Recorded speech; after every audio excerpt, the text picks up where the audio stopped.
ইরানের ইতিহাসে এক অত্যন্ত সংবেদনশীল সময়ে দাঁড়িয়ে গোটা মধ্যপ্রাচ্য। গত 28শে ফেব্রুয়ারি যুক্তরাষ্ট্র ও ইসরায়েলের যৌথ হামলায় নিহত হন ইরানের সর্বোচ্চ নেতা আয়াতুল্লাহ আলী খামেনি।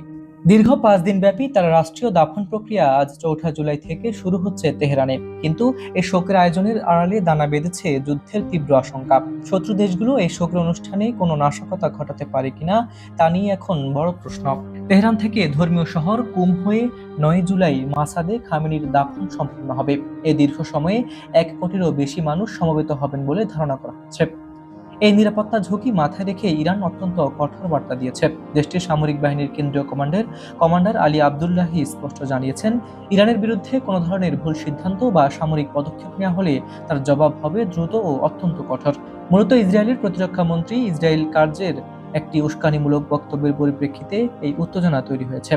কার্য দাবি করেছিলেন, ইরানের বর্তমান সর্বোচ্চ নেতা মোস্তফা খামেনিও এখন তাদের লক্ষ্যবস্তু।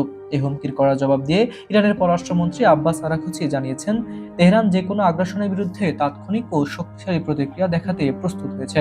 নিরাপত্তা নিশ্চিত করতে ইরান দেশজুড়ে নিরাপত্তা ব্যবস্থা জোরদার করেছে। তেহরান ও মাসাদ সহ স্পর্শকাতর শহরগুলোর আকাশসীমায় সাময়িক বিধিনিষেধ আরোপ করা হয়েছে।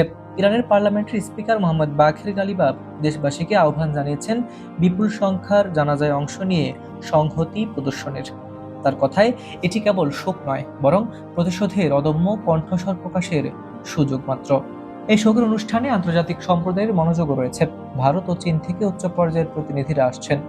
পাকিস্তান থেকে খোদ প্রধানমন্ত্রী শাহবাজ শরীফ এবং বাংলাদেশ থেকে পার্লামেন্ট স্পিকার হাফিজউদ্দিন আহমেদ তেহরানে পৌঁছাচ্ছেন। এটি বিশ্বমঞ্চে ইরানের কূটনৈতিক ও গুরুত্বকেও তুলে ধরছে।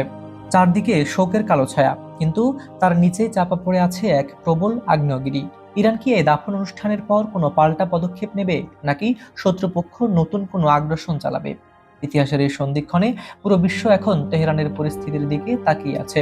খামেনির শেষ বিদায় কি শান্তিতে সম্পন্ন হবে, নাকি নতুন কোনো অস্থিরতার সূচনা করবে, সেই অপেক্ষায় এখন মধ্যপ্রাচ্য।